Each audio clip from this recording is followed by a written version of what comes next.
Welcome to RPC Simplified. Rubber compounding calculations use பண்ணி எப்படி சிம்பிளா கால்குலேட் பண்றது அப்படின்றத இந்த வீடியோல பார்க்கலாம். இதுக்கு ஒரு சிம்பிளா ஒரு ஆர்டர் ஆஃப் அடிஷன் உண்டு. Rubber, zinc oxide, stearic acid, followed by filler on the oil and accelerated and curatives. So என்னென்ன ரப்பர்ஸ்லாம் உங்களுக்கு அவைலபிளா இருக்கு அதை பத்தி நம்ம ப்ரீவியஸாவே நம்ம வீடியோஸ் அப்லோட் பண்ணிருக்கோம், நீங்க செக் அவுட் பண்ணலாம். அண்ட் ஆயில் அப்படிங்க என்ன நாங்கள் இங்கேயே பார்ப்போம், இந்த வீடியோல பார்ப்போம். And upcoming videos zinc oxide and stearic acid இந்த ரெண்டையும் டுகெதர் ஆட் பண்ணா நம்மளுக்கு என்ன மாதிரி ரியாக்ஷன்ஸ் இருக்கும், செப்பரேட்டா ஆட் பண்ணும்போது நம்மளுக்கு ஒரு ரப்பர் காம்பவுண்டிங்ல நம்மளுக்கு என்ன மாதிரி ரியாக்ஷன்ஸ் இருக்கும் அண்ட் எண்ட் நம்மளுக்கு என்ன மாதிரி இருக்கும் அப்படின்றத பார்ப்போம். ஆக்சிலரேட்டர்ஸ் என்னென்ன டைப்ஸ் இருக்கு, என்னென்னலாம் இருக்கு அப்படின்னு பார்ப்போம். Curatives in general sulphur and peroxide use பண்ணுவோம், அது என்னென்ன கண்டிஷன்ஸ்ல இருக்கு இதை பத்தி தான் நம்ம இந்த நெக்ஸ்ட் வீடியோல பார்ப்போம்.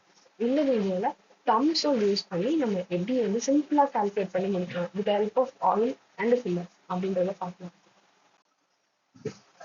பிஃபோர் தட் ரப்பர் யூஸ்வலா 35 to 40 pHr நம்ம ஆட் பண்ணுவோம். இப்போ 55 to 60 ஹார்ட்னஸ் இல்லை 75 ஹார்ட்னஸ் 80 ஹார்ட்னஸ் வேணும் அப்படின்னா நம்ம அதிலே சிம்பிளா கால்குலேட் பண்ணிடலாம்.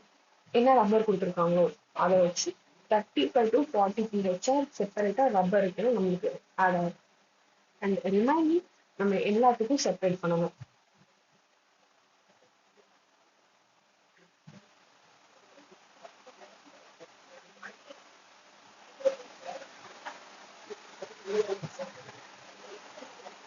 Zinc oxide and stearic acid 1 to 2 pHr add பண்ணுவோம். And accelerators mostly 1.5 to 2. Curatives will take up to 2 pHr. இப்போ ரிமைனிங் என்ன இருக்கு, filler and oil.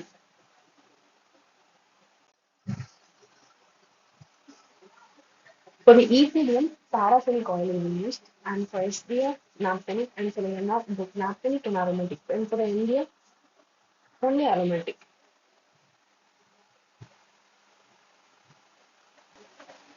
Oil 2 pHr add பண்ணோம்னா ஹார்ட்னஸ் இறங்கும்.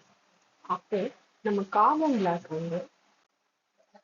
10 pHr ஆட் பண்ணோம்னா 1 pHr ஆஃப் ஆயில் நம்ம add பண்ணணும். அப்படின்னா நம்மளோட ரெக்வயர்ட் ஹார்ட்னஸ் நம்மளால அச்சீவ் பண்ண முடியும்.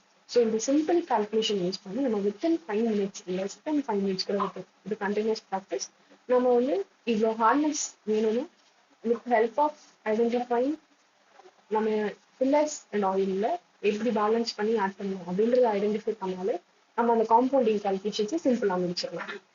தேங்க்யூ. அப்கமிங் வீடியோஸ்ல ஆக்சிலரேட்டர்ஸ் பத்தி and zinc oxide and stearic acid combine பண்ணி ஆட் பண்ணாலும் செப்பரேட் பண்ணி ஆட் பண்ணாலும் எந்த மாதிரி ரியாக்ஷன்ஸ் இருக்கு அப்படின்றத பத்திலாம் பார்க்கலாம். தேங்க்யூ.